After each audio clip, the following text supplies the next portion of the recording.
আচ্ছা, এই সূরাটির নাম হলো সূরা আজ-জালজালা। জালজালা মানে হলো ভূমিকম্প। ভূমিকম্প তো আমরা সবাই চিনি। ভূমিকম্পকে আরবিতে বলা হয় জালজালা।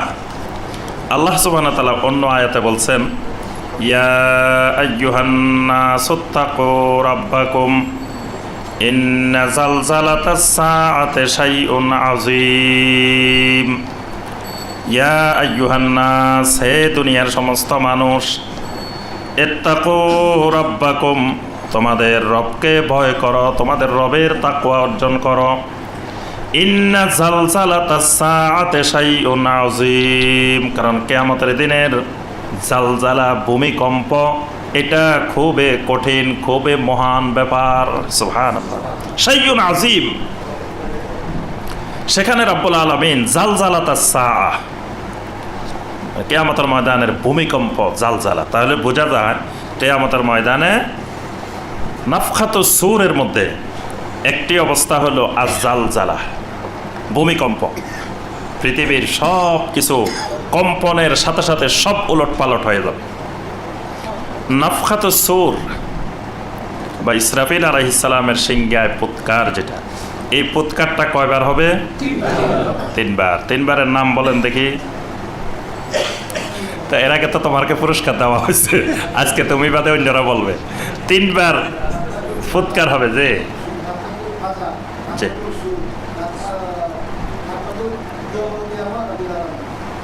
হয়েছে, মোটামুটি নাম্বার দেওয়া যায়, একটু যদি উচ্চারণ একটু ইয়া হয়েছে, এদিক সেদিক হয়েছে। তা আলহামদুলিল্লাহ, আজকে আমাদের জনাব হানিফ শিকদার ভাই ইনশাল্লাহ এটার জন্য পুরস্কার পেয়েছেন। আলহামদুলিল্লাহ। কি সবাই আলহামদুলিল্লাহ কয় না? হয়তো হানিফ ভাই পাই গেছে, আমরা পাইলাম না। আপনারাও পাইবেন ইনশাআল্লাহ।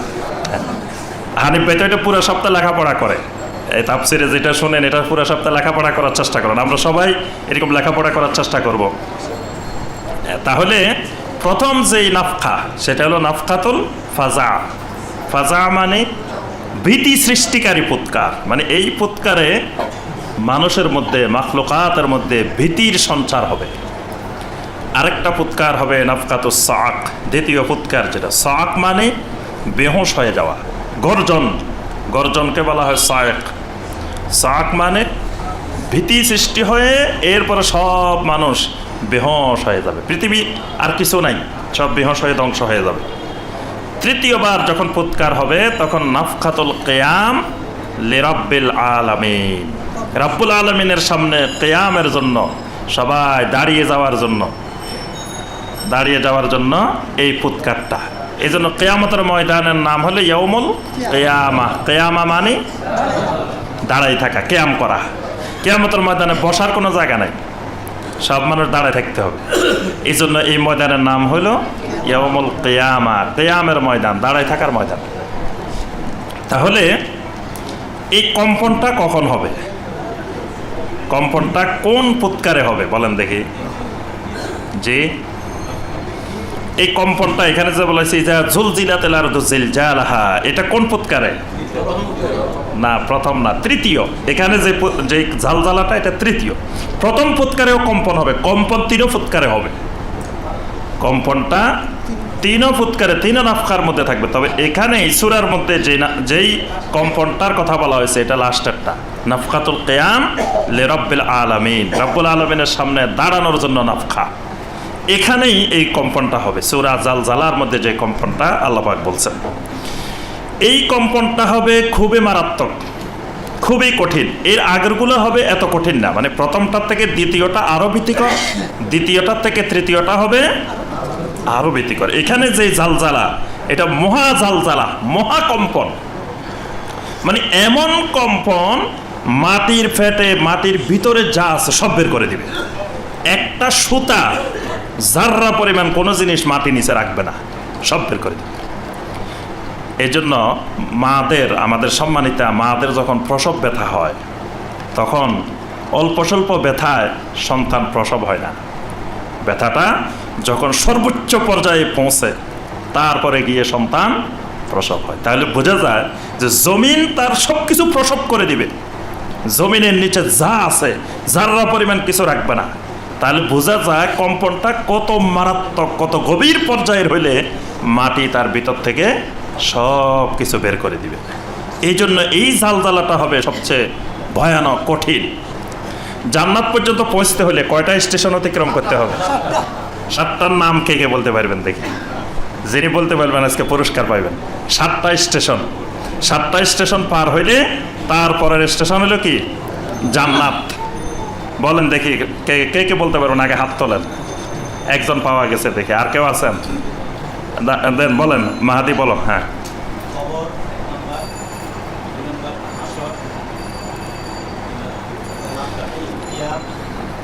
দুই নম্বরটা হাসন না, 2 নম্বরটা হলো আন্নাফখা ওয়াল বাস।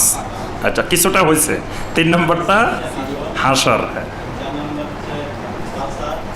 4 নম্বরটা আল হিসাব ওয়াল জাযা। হ্যাঁ, 5 নম্বর ফুলসিরাত। না, ফুলসিরাত পার হইলে তো জান্নাত পাওয়াই যাবে।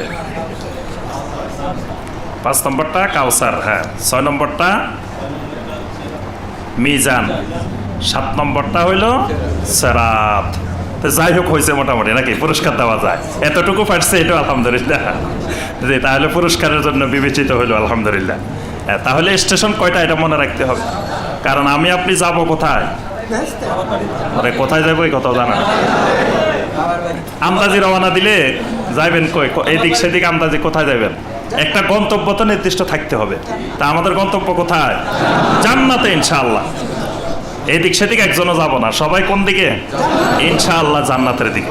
তো জান্নাতের দিকে যাইতে হলে 7টা স্টেশন অতিক্রম করে তারপরে পৌঁছতে হবে জান্নাতে। তাহলে স্টেশনগুলো সম্পর্কে আগে থেকে আমাদের ধারণা পরিষ্কার থাকতে হবে। তাহলে প্রস্তুতি নিয়ে যাব কোন স্টেশনে কীরকম, কোন এলাকায় শীত, কোন এলাকায় গরম, কোন এলাকায় কি, সেই অনুযায়ী কাপড় চোপড় প্রস্তুতি নিয়ে যাওয়া লাগবে না?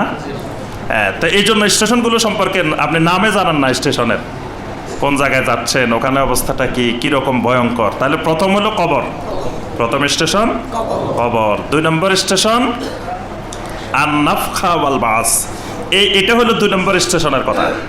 সূরা জালজালার যে আলোচনা, এটা 2য় স্টেশন। আন-নাফখা ওয়াল বাস মানে ফুৎকার এবং পুনরুত্থান। ওয়াল বাসে বাদাল মাউত পড়ছেন না?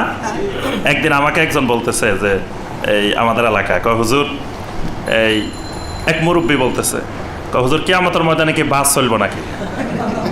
আমি বললাম যে কিয়ামতের ময়দানে আবার বাস চলে কেমনে? কয় যে ওয়াল বাসে বাদাল মাউত, বাসে করে জান্নাতে চলে যাবো সবাই। তো আমি কই কি আমাদের মধ্যে বাস চলবে না, তবে হয়তো জাহাজ চলতে পারে, লঞ্চ চলতে পারে। কারণ কি আমাদের মধ্যে আল্লাহর ওলিরা নাকি বড় বড় জাহাজ লই জান্নাতের দিকে রওনা দিবে, হয়তো এরকম চলতে পারে। তবে বাসের কথা কোথাও শুনিও নাই, পাইও নাই। তাহলে বোঝা যায় আন-নাফখা ওয়াল বাস, ফুৎকার এবং পুনরুত্থান। এটা হলো 2য় ঘাঁটি, 2য় স্টেশন। 3য় স্টেশন হলো হাসর, হাসরের ময়দান। 4র্থ স্টেশন আল হিসাব ওয়াল জাযা, হিসাব এবং জাযা, হিসাব এবং প্রতিদান। 5ম স্টেশন কাউসার, কাউসার, কাউসার। এই স্টেশনের কথা আবার খেয়াল রাখতে হবে, এখানে সব গাড়ি দাঁড়াবে না। এখানে কিছু দাঁড়াবে, কিছু দাঁড়াবে না, সবাই দাঁড়াতে পারবে না। সবাই চাইবো এখানে দাঁড়ানোর জন্য, কিন্তু স্টেশন মাস্টার এখানে সবাইকে দাঁড়াইতে দিবে না। এখানে যারা কাউসার পান করবে শুধু তারা দাঁড়াতে পারবে, আর কেউ দাঁড়াতে পারবে না এই জায়গায়। 6 নম্বর মিজান। মিজানের কথা এর পরের সূরায় আছে, সূরা আল কারিয়ার মধ্যে ওই মিজান স্টেশনের কথা আছে। তারপরের স্টেশন আস-সিরাত, যেটাকে আমরা ফুল সিরাত বলি। তারপরে যাই পৌঁছবেন কোথায়? ইনশাআল্লাহ জান্নাত। তাহলে এই বিপদ সংকুল স্টেশনগুলো, তাহলে 2য় স্টেশনের নাম কি? আন-নাফখা ওয়াল বাস। আরবি মনে না রাখতে পারলে বাংলা মনে রাখবেন যে ফুৎকার এবং পুনরুত্থান, এটাকে বলা হয় আন-নাফখা ওয়াল বাস। সূরা জালজালার মধ্যে আল্লাহ সুবহানাহু ওয়া তাআলা সেই অবস্থাটার কথা বর্ণনা দিয়েছেন। রব্বুল আলামিন বলেন, ইযা যুলজিলাতিল আরদু জিলজালাহা, যখন জমিনকে প্রচণ্ড বেগে ঝাঁকুনি দেওয়া হবে, কম্পন দেওয়া হবে। জুলজিলাতিল আরদু, জমিনকে কম্পন দেওয়া হবে। জিলজালাহা, কম্পনের মতো কম্পন, যে সে কম্পন না। কথাটাকে রব্বুল আলামিন খুব তাকিদ দিয়ে বলছেন, ইদা জুলজিলাতিল আরদু জিলজালাহা, যখন জমিনকে প্রচণ্ড বেগে একের পর এক কম্পন তৈরি করা হবে, ঝাঁকুনি দেওয়া হবে। ওয়া আখরাজাতিল আরদু আসকালাহা, জমিন তার ভিতরে যত ভারী জিনিস আছে সমস্ত জিনিসকে জমিন বের করে দিবে। সুবহানাল্লাহ। এই বের করার ভিতরে আমরাও আছি, আসকালের ভিতরে আমরাও আছি। আমরা থাকবো কোথায় তখন? জি, কবরে, মাটির নিচে। তো যখন নিচে থাকবো তখন মাটি আমাদেরকে সেদিন ঠেলে এই কম্পনের সাথে মাটি আমাদেরকে বের করে দিবে। মাটির উপরে মানুষ বেশি না নিচে মানুষ বেশি? যদি বলি খেলা ধরেন, উপরের মানুষ আর নিচের মানুষ, জিতবে কারা? নিচের মানুষে বলি খেলা লাগবে না, যদি শুধু একটু কবরস্থান দিয়ে উঠে একজন দাঁড়াইতে পারে, দেখে সব এমনিই হারিয়ে যাবেন সব, একজন আর পাশ করা লাগবে না। অনেকে নাকি কবরস্থানে এরকম কিছু কিছু দেখে বলে, কবরস্থানের পাশে দিয়ে যাইতেছি, দেখি দাঁড়ায় রয়েছে, এরকম দাঁড়ায় রয়েছে, এরকম দাঁড়ায় রয়েছে। এরকম কবর থেকে একজন উঠি দাঁড়াইতে পারলেই হবে। তাহলে উপরের থেকে নিচে অনেক গুণ বেশি মানুষ, কারণ যা দুনিয়া থেকে যাচ্ছেন সবাই কোথায়? সেখানে জমা আছে। এই হাজার হাজার বছর ধরে যা গেছে পৃথিবী থেকে সবাই জমা আছে। ওয়া আখরাজাতিল আরদু আসকালাহা, সেদিন জমিন এই কম্পনের সাথে সাথে সব কিছু তার ভিতরের থেকে বের করে দিবে। ওয়া ক্বালাল ইনসানু মা লাহা, মানুষেরা উপরে ওঠার পরে বলে উঠবে, মা লাহা, কি হইল রে, কি ব্যাপার? এতদিন পর্যন্ত কোথায় ছিলাম, আবার কোথায় এসে গেলাম? স্টেশন পরিবর্তন, এতদিন ছিলাম এক জায়গায়, এখন আবার এসে গেছি আরেক জায়গায়। মা লাহা, কি ঘটে গেল, কি হইলো, এরকম হইলো কেন? জমিনের ভিতরে ছিলাম, হঠাৎ এরকম কম্পন তৈরি হয়ে আমাদেরকে ঠেলে বাইর করে দিল কেন? এটাকে সূরা ইয়াসিনের মধ্যে বলা হয়েছে, ক্বালু মান বাআসানা মিন মারকাদিনা হাযা মা ওয়া'দার রহমান ওয়া সাদাকাল মুরসালুন। সুবহানাল্লাহ। ক্বালু মান বাআসানা মিন মারকাদিনা, সবাই উঠে বলতে থাকবে, কে আমাদেরকে আমাদের কবরের থেকে, সমাধি থেকে তুলে দিল? মান বাআসানা, কে আমাদেরকে পুনরায় আবার উপরে তুলে নিয়ে আসলো? মিন মারকাদিনা, আমাদের কবরের থেকে। তখন আওয়াজ হবে, হাযা মা ওয়া'দার রহমান ওয়া সাদাকাল মুরসালুন, এটাই হলো তোমাদের রহমানের যে ওয়াদা ছিল, রহমান তোমাদের সাথে যে ওয়াদা করেছিলেন। ওয়া সাদাকাল মুরসালুন, আর রাসূলেরা যেই জিনিস তোমাদেরকে আগেই সংবাদ দিয়েছিল সেটার সত্যতার প্রতিফলন। সুবহানাল্লাহ। তোমাদেরকে রাসূলেরা দুনিয়াতে এই স্টেশনের কথা বলছিল, আবার রহমান, মা ওয়াদার রহমান, রহমান তোমাদের সাথে ওয়াদা করেছিল। আল্লাহ সুবহানাহু ওয়া তাআলা কোন কোন জায়গায় আল্লাহর পরিচয় দিতে গিয়ে রহমান ব্যবহার করছেন। কেন? আমরা গত তাফসিরে বলছি, কেন রহমান নামটা আল্লাহ ব্যবহার করছেন? কে বলতে পারবেন? জি, হ্যাঁ, না, এটা হলো আরবের কাফেরেরা, মুশরিকেরা রাহিম চিনতো আল্লাহকে, আল্লাহকে রাহিম বললে তারা আগে থেকে চিনতো। রহমান নামটা তাদের কাছে অপরিচিত ছিল, তারা রহমানকে চিনত না। এই জন্য হুদায়বিয়ার সন্ধির সময়, কত হিজরিতে? 6ষ্ঠ হিজরিতে। আরে বলার আগেই তো বলে দিবেন, এগুলো তো ঠোঁটস্থ রাখতে হবে। হুদায়বিয়ার সন্ধির সময় মুসলিমদের পক্ষে সন্ধি লিখতেছিলেন কে? আলী রাদিয়াল্লাহু তাআলা, আর মুশরিকদের পক্ষে সুহাইল। তখন আলী রাদিয়াল্লাহু তাআলা লিখতেছিলেন, বিসমিল্লাহির রহমানির রহিম। সোহাইল আসি বলে, মানির রহমান। রহমান কে? রহমান তো চিনি না, তুমি লিখবে বিসমিল্লাহির রাহিম। দেখেন, বিসমিল্লাহির রাহিম পর্যন্ত তারা মানতে রাজি, এটার ব্যাপারে তাদের আপত্তি ছিল না। তাহলে বোঝা যায় বিসমিল্লাহ নিয়ে মুশরিকদের কোনো আপত্তি নেই। তো সে জানতে চাইলো যে রহমান তাকে, মানে রহমান, রহমান তো চিনি না। তখন রাব্বুল আলামিন কোরআনে কারিমে যে আয়াতগুলো নাজিল করছেন এরপরে, এগুলোর মধ্যে বেশি বেশি রহমান নামের ব্যবহার করছেন, এবং রহমানের উপরে একটা সূরা নাজিল করছেন। রহমান কে? রহমানের পরিচয়, আর রহমানু আল্লামাল কোরআন খলাকাল ইনসানা আল্লামাহুল বায়ান। রাব্বুল আলামিন বলেন, রহমান কে? পরিচয় শোন, রহমান চিনি নে ভালো করে। কে রহমান? আল্লামাল কোরআন, যিনি কোরআন শেখান, মুহাম্মদ সাল্লাল্লাহু আলাইহি ওয়াসাল্লামকে যিনি কোরআন শেখান, মুহাম্মদ সাল্লাল্লাহু আলাইহি ওয়াসাল্লাম তোমাদেরকে যে কোরআনের দাওয়াত দেন, এই কোরআন যিনি নাজিল করেন তিনি হলেন রহমান। খলাকাল ইনসান, যিনি তোমাকে বানাইছে, মানুষ বানাইছে, ওনার নাম রহমান। আল্লামাহুল বায়ান, বানানোর পরে তোমাকে বয়ান করার, কথা বলার শক্তি দিছেন। সুবহানাল্লাহ। তোমাকে কথা বলার জন্য যা যা দরকার, একটা জিহ্বা দরকার, জিহ্বার সাথে আরো কত জিনিস, একজন মানুষ যখন কথা বলে কতগুলো জিনিস দরকার, এই সবগুলো দিয়ে যিনি তোমাকে কথা বলা শিখাইছেন তার নাম রহমান। আন-নাজমু ওয়াশ-শাজারু ইয়াসজুদান, সমস্ত নক্ষত্ররাজি, সমস্ত বৃক্ষরাজি যাকে সেজদা করে তার নাম রহমান। সুবহানাল্লাহ। এইভাবে রাব্বুল আলামিন পরিচয় দিচ্ছেন রহমান। এই জন্য আল্লাহ পাক কিয়ামতের ময়দানের কথা বলতেছেন, হাযা মা ওয়া'আদার রহমানু ওয়া সাদাকাল মুরসালুন। এটাই হলো রহমানের সেই ওয়াদা, রহমানের ওয়াদা।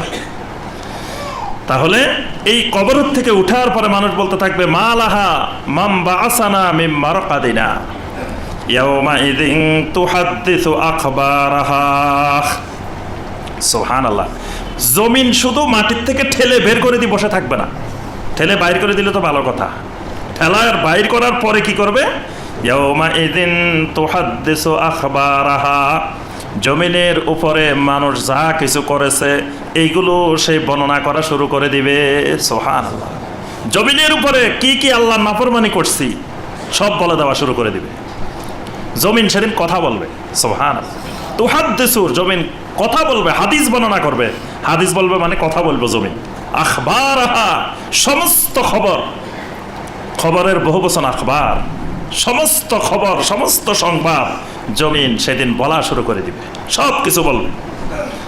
এখন জমিন কথা বলতে গেলে জমিনের শক্ত করে ধরে রাখার চেষ্টা করবে, এই মিয়া বলিস না, বলিস না, একটু চুপ থাক, আজকে এমনি বিপদে আছি, তুই আবার বলে দিতে চাস, চুপ থাকতে। জমিন কি করব? বিআন্না রাব্বাকা আওহা লাহা, আজকে তোমাদের কোনো অর্ডার জমিন শুনবে না। জমিনের যিনি রব, তোমার যিনি রব, সেই রব আজকে আমাকে নির্দেশ দিছেন কথা বলার জন্য। সুবহানাল্লাহ। এতদিন সেই রব বলছে চুপ করে থাক, আমি চুপ করে রয়েছি। আমি জমিনের উপর দিই যা করছো, জমিনের কাটি কুটি কত রকমে কি করছো, ফসল লাগাইছো, এই লাগাইছো, এই লাগাইছো, জমিন কখনো করছে? আমরা জমিনের কত কিছু করতেছি, কিন্তু জমিন চুপচাপ, কিচ্ছু করে না, একটা শব্দ করে না। মানুষ যেমনি করে তেমনি সেই নরম হয়েছে, কিন্তু সেদিন আর জমিন আমাদের কথা শুনবে না।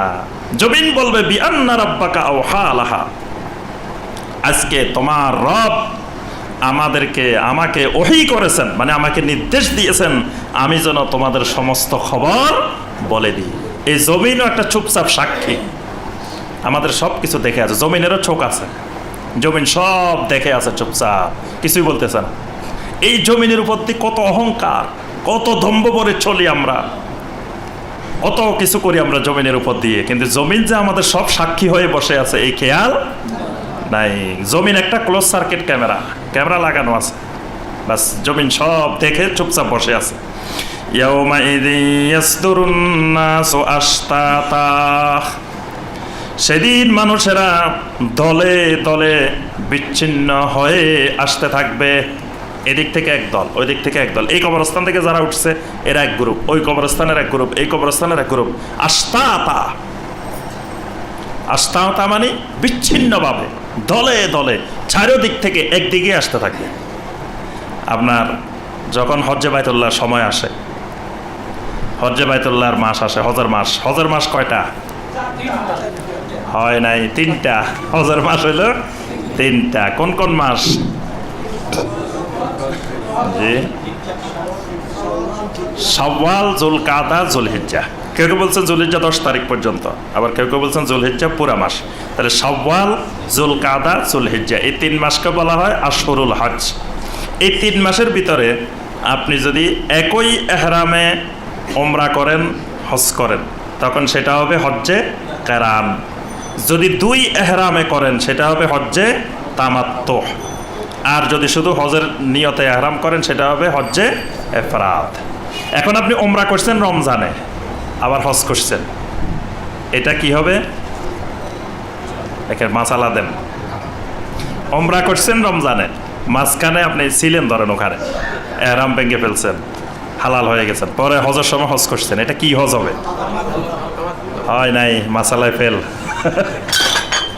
কারণ আমরা বলছি যে হজের মাসের ভিতরে ওমরা হজ দুটো হইতে হবে। তো রমজান কি হজের মাসের ভিতরে নাকি? তো তামাত্ম কেমনে হয়? এফরাদ হবে এটা।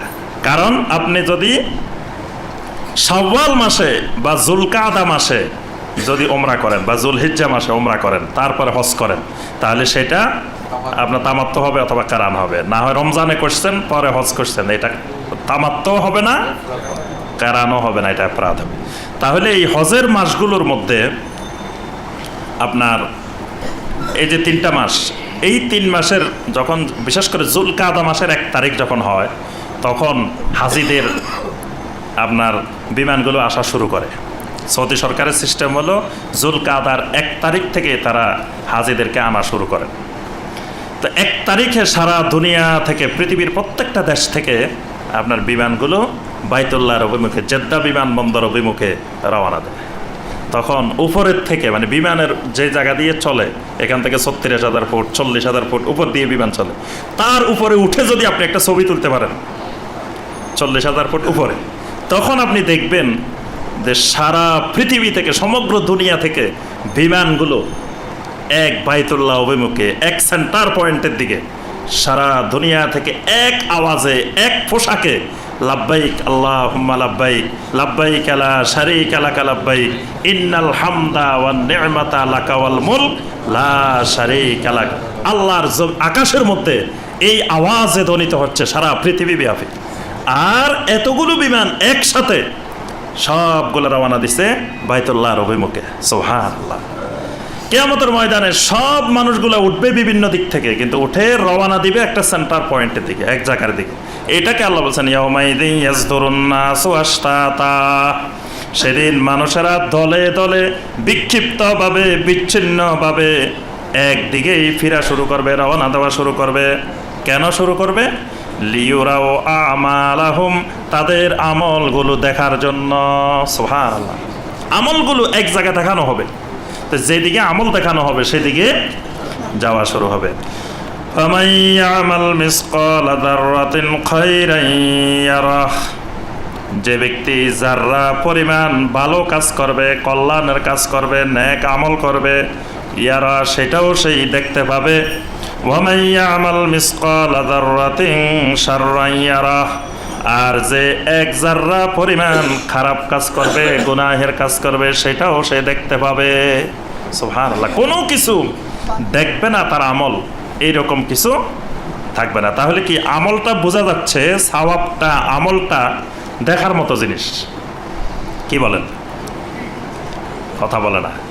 আমরা নেক আমল করি না, তো ধরেন নামাজ পড়ছেন, নামাজে সওয়াব হয়েছে, সওয়াবটা তাহলে কিরকম? দেখা যায়, দেখা যাওয়ার মতো জিনিস। হয়তো আমরা এখন দেখি না, কিন্তু আল্লাহ পাক বলতেছেন কিয়ামতের ময়দানে লিউরাও আমালাহুম, তাদের আমলগুলো দেখবে। সেদিন আপনার নেক আমলটাও দেখা যাবে, আবার খারাপ কাজটাও, খারাপ আমলটা, এবং এমনকি জাররা পরিমাণ যেটা ভালো, জাররা পরিমাণ যেটা খারাপ, সেটাও দেখা যাবে। সুবহানাল্লাহ। তাহলে বোঝা যায় এটা আল্লাহ পাক এটাকে একটা দেখার মতো বস্তুতে রূপান্তর করবেন না। এটা আমরা দেখবো কিভাবে? আবার এটার ওজনের কথা আছে পরের সূরার মধ্যে। তো ওজন দিতে হলে এটার একটা তো কিছু ঘনত্ব লাগবে, কিছু একটা ভারী কিছু তো লাগবে, না এটা ওজন হবে কিভাবে? জি জি, এই জন্য বোঝা যায় আল্লাহ সুবহানাহু ওয়া তাআলা আমাদের আমলগুলোকে, নেক আমলগুলোকে এবং বদ আমলগুলোকে, এইগুলোকে এমন একটা রূপ দিবেন যেই রূপ দিয়ে কিয়ামতের ময়দানে আমরা দেখতে পাবো। সুবহানাল্লাহ। আল্লাহ পাক আমাদেরকে সেদিন সবাইকে, আল্লাহ পাক মিসকালা যাররাতিন খায়রান ইয়ারা, যাতে শাররান ইয়ারা আমাদেরকে দেখতে না হয়, আল্লাহ পাক সেই তৌফিক দান করুন।